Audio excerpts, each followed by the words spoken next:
në bazë të ligjit për menaxhimin e financave publike, 31 tetori është afati fundit për të miratuar ligjin në qeveri. Nuk jam i sigurt se kjo ka ndodhur në kaluarën, mirë po kjo është e sigurt që ka ndodhur gjithmonë me neve. Çdo buxhet prej vitit 2021 për 2022 e kështu me radhë, kësaj radhe 2025 për 2026, ne e bëjmë në muajin tetor. Nga njëherë është 30 tetori, nga njëherë është 31 tetori, nga njëherë është një ditë më herët, por nuk e bëjmë në shtator.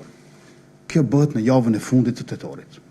Dhe në këtë rast e kemi bërë me 31 tetor. Nesër fillon muaji parafundit i vitit. Prandaj kjo nuk është ndonjë risi pse po e bëjmë miratimin në mbledhjet të qeverisë, propozim buxhetit për vitin 2026 në ditën e fundit të tetorit, sepse ligji për menaxhimin e financave publike kërkon një gjë të tillë.